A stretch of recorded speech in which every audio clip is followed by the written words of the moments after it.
پر طالبانو د پاکستان فشارونه پیل شول. د ملایانو او ډیپلوماټانو خوله د طالبانو پر ضد خلاصه شوه.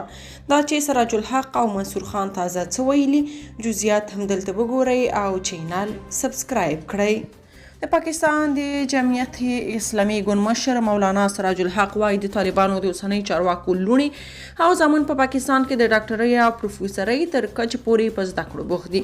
هغه په طالبانو غږ وکړ چې په افغانستان کې د نجونو پر زده کړو بندیزونه لرې کړي. مولانا سراج الحق له مشال راډیو سره په خبرو کې وایي زما طالبانو ته دا نصیحت دی چې لکه خپلې لوڼې او زامن چې په پاکستان کې په زده کړو بوخت دي، داسې د نورو افغانانو لوڼې او زامن هم زده کړو ته مولانا په دې ټینګار وکړ چې نجلۍ هم د هلک په شان وړتیا لري او کولی شي په هره برخه کې ځان ورسوي. نجلۍ ډاکټره، انجینره، ټیکنالوژیسته او داسې نورو برخو کې تعلیم کولی شي. نو طالبان باید نجونې له دغه لوی نعمته محرومې نه کړي.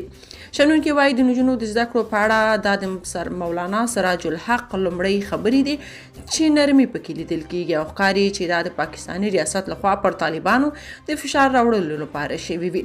د افغانستان لپاره د پاکستان پخوانی سفیر منصور احمد له افغانستان انټرنیشنل سره په ځانګړي مرکه کې ویلي چې واک د طالبانو تر رسیدو وروسته هم د دغې ډلې د دفاع وزیر ملا یعقوب په ګډون د ډیرو مشرانو کورنۍ په پاکستان کې ژوند کوي. په افغانستان کې د طالبانو له واکمنۍ وروسته لا هم څرګنده نه ده چې د طالب مشرانو کورنۍ ولې په پاکستان کې اوسیږي. یاد دې وي چې تر دې وړاندې پاکستاني لیکوال حسن عباس هم ویلي و چې د ملا یعقوب کورنۍ کراچۍ کې ژوند کوي او هغه د پاکستاني پوځ ځانګړي الوتکه کې کراچۍ ته تګ راتګ کوي.